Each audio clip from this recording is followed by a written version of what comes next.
Hello students, welcome to the second lecture on the lecture series on direct and inverse proportions. So previously what we have discussed is we have discussed some important topics regarding the topic direct and inverse proportions.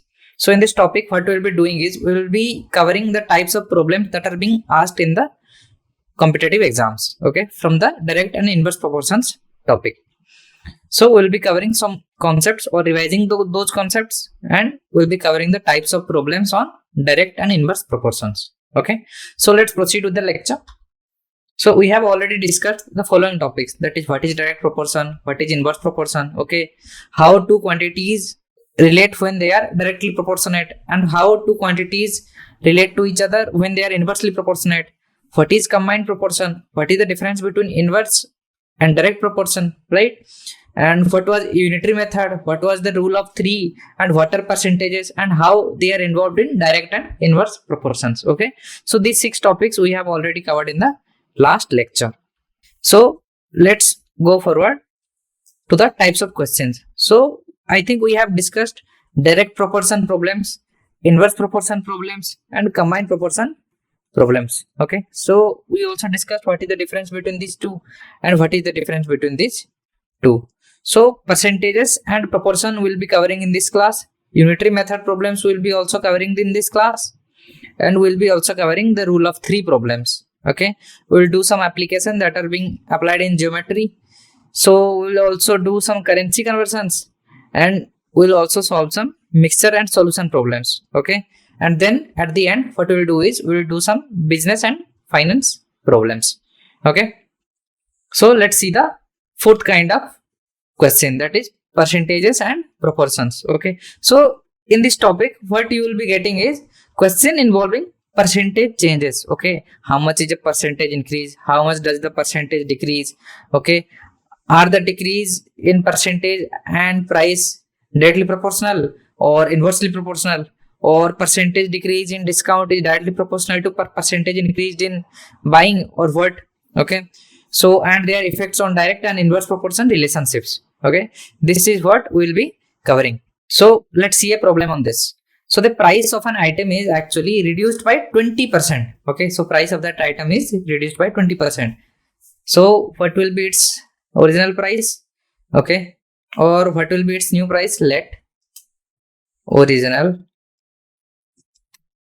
price is equal to x. So given original price is x. Okay, so what we are giving? We are actually reducing the price by 20%. So basically we are giving a discount of 20%.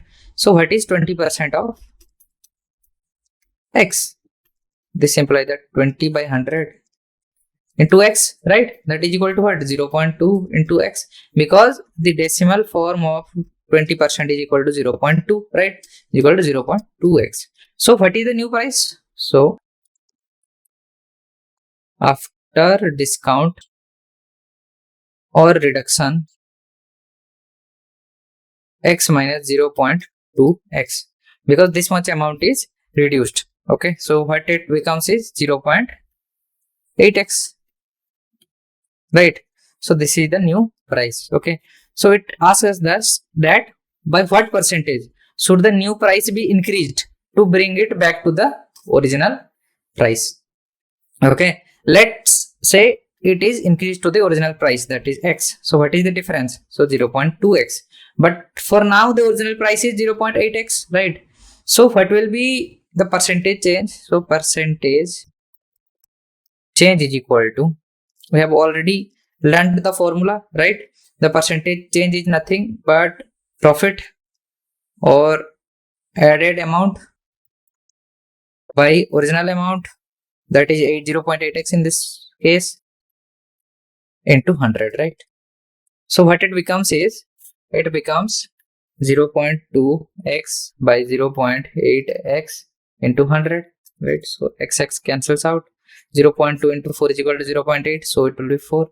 So this is equal to 1 by 4 into 100, right? So this implies that this is nothing but 25%. Okay, so 25% is the correct answer here. So the new price be increased to bring it back to the original price will be, the percentage would be 25%. Okay, So let P be the original price of that item. So P new will be the new reduced price. Okay. So the percentage increase needed to bring the price back to the original price. Okay. So what we want to know is we want to know the percentage increase. So what is it? So original price minus reduced price whole by reduced price. Okay. That is nothing by P minus P new by P new. So this is what 0.2P.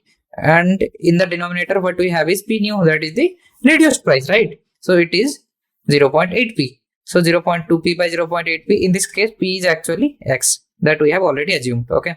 So PP cancels out. 0.2 divides 0.8 as 0.2 into 4 is equal to 0.8. So it is 4 equal to 1 by 4 into 100.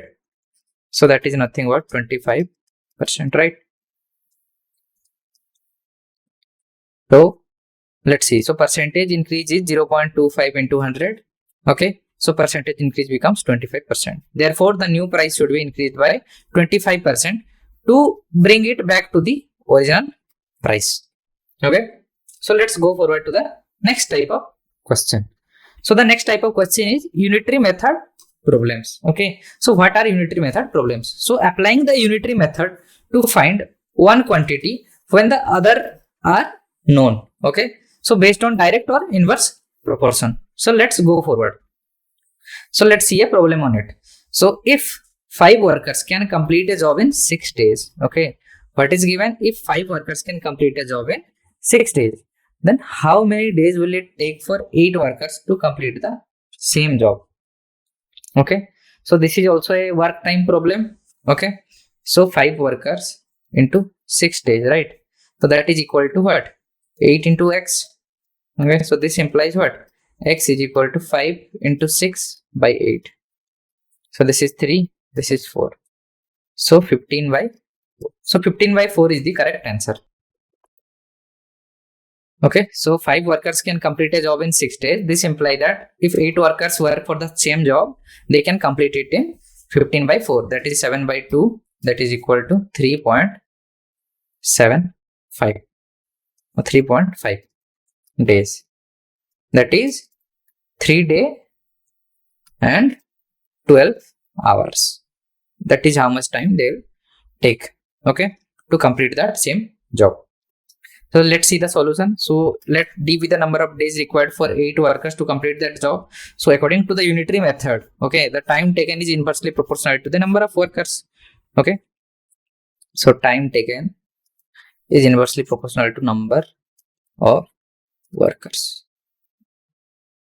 So if number of workers increase, what will happen? Time will decrease. Okay. That's why, as we have already evaluated, 5 workers can complete the job in 6 days.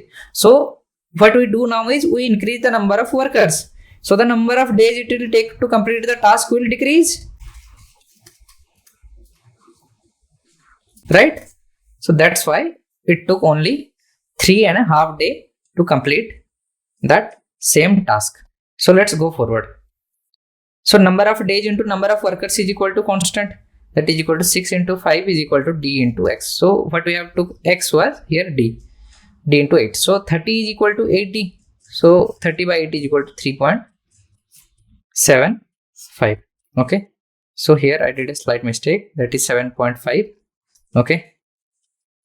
7.5 by 2. That will be 3.75 actually. Okay.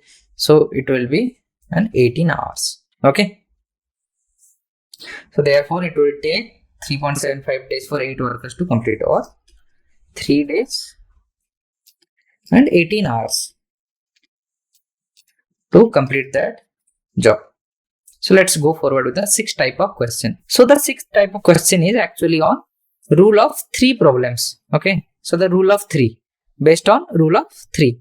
So using the rule of 3 to find a missing value when 3 related quantities are given. Okay. The previous question is also can be recognized as a rule of 3 problem. So let's go forward with another problem which specifies the rule of 3 problems. So 3 machines can actually complete a job in 4, 6 and 8 hours respectively. Okay, so how long will it take if all the 3 machines work together? Okay, what we can do here is we can take the concept of work rate. Okay, so what is work rate? Work rate is equal to 1 by number of hours or amount of time taken to complete it, or completion time, to 1 by completion time. Okay, so in this case, for the first machine, WR, work rate, is equal to 1 by 4. So for the second machine, M1, M2 WR is equal to 1 by 6. M3 WR is equal to what? 1 by 8. Because if all three are working together, so we can calculate the combined WR is equal to 1 by 4 plus 1 by 6 plus 1 by 8, right? So this is nothing but 24. So 6 plus 4 plus 3. So this is equal to what? 10 plus 3 is equal to 13 by 24. Okay. So 13 by 24 is the what? Combined work rate. Okay. So how long will it take? So it is 1 by 13 by 24. Okay. So this implies that 24 by 13. That is equal to what? So this is the simplified version. So 24 by 13 days or hours. Okay. It will take if both all of them work together. So let's see. According to the rule of 3, the time taken is inversely proportional to the number of machines. Okay, so rate of all machines working together is 1 by 4 plus 1 by 6 plus 1 by 8. That is the combined work rate. So rate of all machines working together is this much. So 13 by 24. So rate of all machines working together is this much. So time is equal to inverse ratio of that. So this is that. So 24 by 13 is equal to 1.85 hours. This is how much it will take if all the three machines work together. So 1 hour 52 minutes of if all the three machines work together, right? So let's see the seventh kind of application in geometry. So the seventh kind of question is an application in geometry. So applying direct and inverse proportion concepts to solve geometry problems such as similar figures and their properties. So let's go forward and see a problem on it to get a better gist and grip on the topic. So two similar triangles are there. Okay, they have side lengths in the ratio 3:5. If the perimeter of the smaller triangle is 24, find the perimeter of the larger triangle. Okay, given that two triangles are there, let's say these are two triangles, A and B, or for naming sake, let it be alpha and beta, and A, B, C, D, E, F. Okay, so triangles have side length of the ratio 3:1. So 3:5, let's say it is. So if the perimeter of the smaller triangle is 24, given this is 24, so find the perimeter of the larger triangle. Okay, those two are similar. So we have perimeter of small triangle is equal to 24. Okay, so length of side are directly proportional to the perimeter of triangle. So 3 by 5 is equal to 24 by x. So this implies that x is equal to nothing but 24 into 5 by 3. This implies that x is equal to nothing but 40 centimeter, right? So we arrived at the conclusion that x is nothing but actually equal to 40 centimeter. So let's see the 8 kind of question that is being asked frequently. Okay, so it is on currency conversion. So converting currencies using direct or inverse proportion, especially in problems related to foreign exchange rates. Okay, this kind of problems you will also face in your day-to-day life, because if you somehow get to another country, okay, there you have to do some currency exchange, and if you know all these tricks and these formulas and the methods, then it will be very easy for you. Okay, so let's see a problem on it. So if $1 is 75 rupees, Indian rupees, then how much Indian rupees you will get for 300 USD? Okay, so for $1, I get 75 rupees, right? Then for 300 USD, how much I'll get? So in rupees, it will be 75 into 300, right? So this much amount of, so 75, so 22500, this much amount of rupees I'll be getting. Okay, so let x be the amount in INR you will get for using 300 USD. So according to direct proportion, the amount of INR is directly proportional to the amount in USD. Okay, US dollar. So amount in Indian rupees dividing amount in US dollar is equal to what? Constant. So x by 300 is equal to 75 by 1 using the inverse and direct proportions, okay, method. So x is equal to 300 into 75, that is actually equal to 22500. So you will be getting 22500 INR for 300 US dollar, okay. So let's see the ninth kind of question that is being frequently asked, that is on mixtures and solutions, okay. So the ninth kind of question is on mixture and solution. So solving problems involving mixing different substances with different concentrations, okay. So where quantities are related through direct and inverse proportions. So a chemist has actually two solutions, 40% and 60% concentration. So how much of each solution should be mixed to obtain a 50 liters of 50% solution, okay. So this question seems to be a bit tricky, but it is actually not. So let's go forward and see the solution, get a better way around it, okay. So let x be the liters of 40% solution to be mixed and y with the 60% solution to be mixed. So according to the mixture rule, the total amount of mixture is the sum of the amounts of the individual solutions, right? So x plus y is equal to 50. So total amount of mixture is actually 50 liters.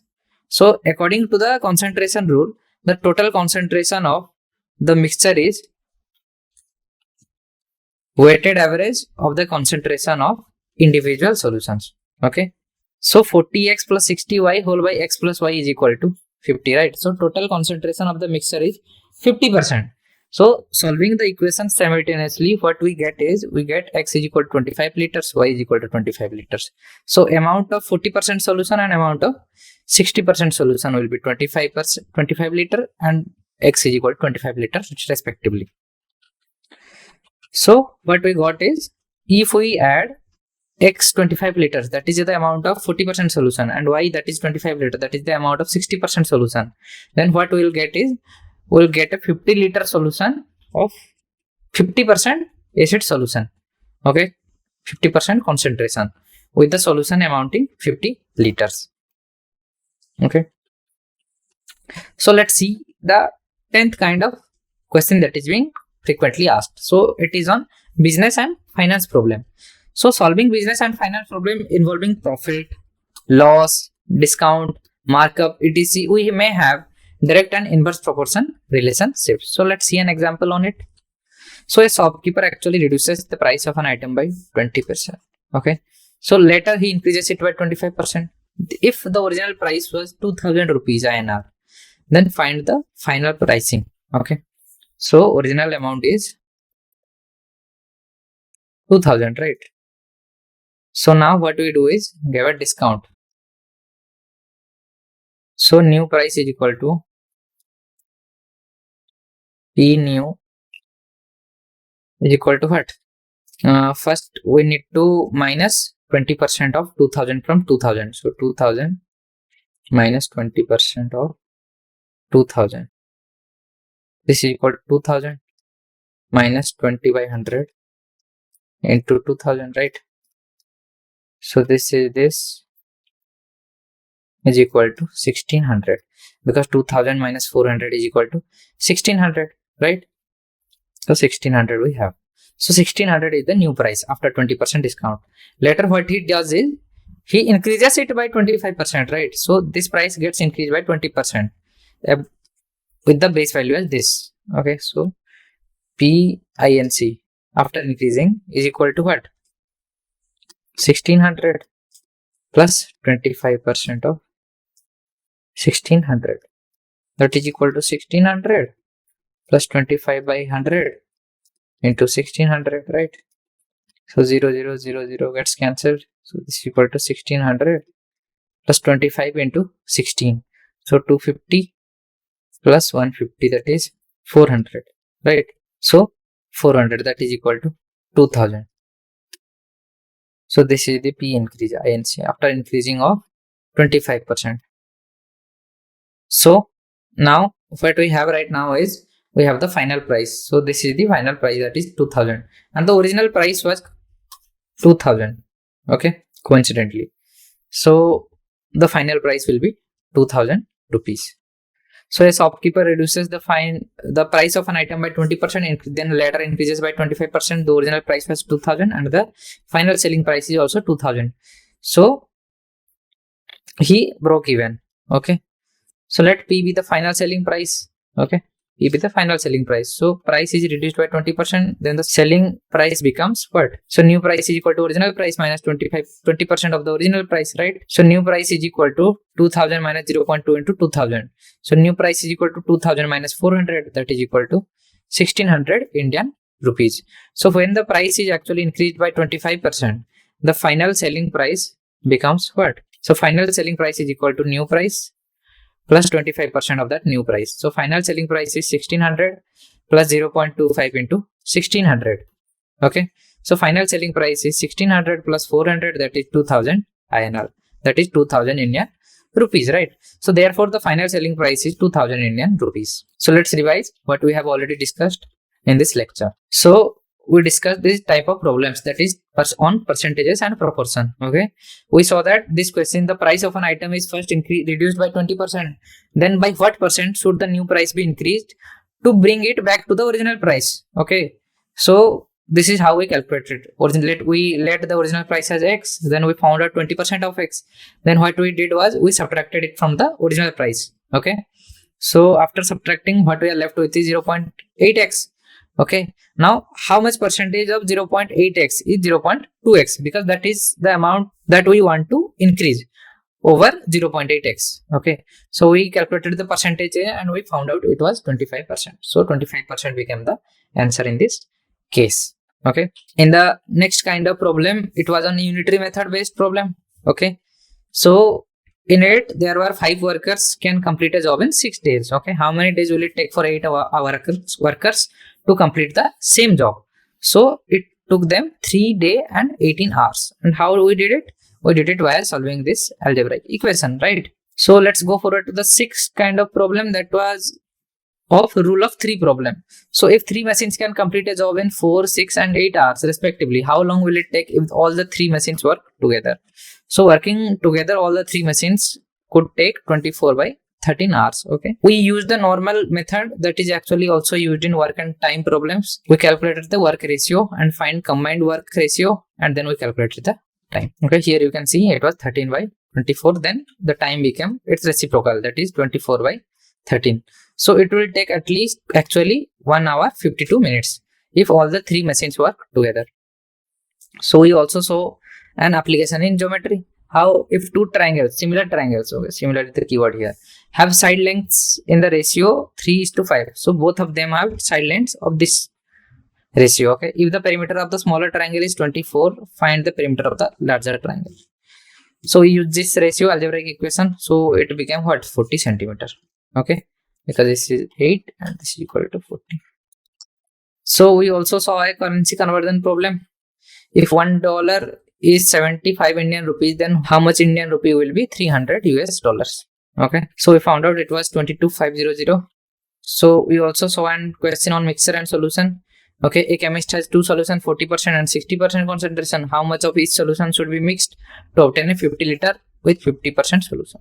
Then we also got into the business and finance problem. So that is solving business and finance problem involving profit, loss, discounts, markup, which may have direct or inverse proportion relationship. So a shopkeeper actually reduces the price of an item by 20%, then later increases it by 25%. So the original price was 2000 Indian rupees, the final selling price, it is this much Indian rupees.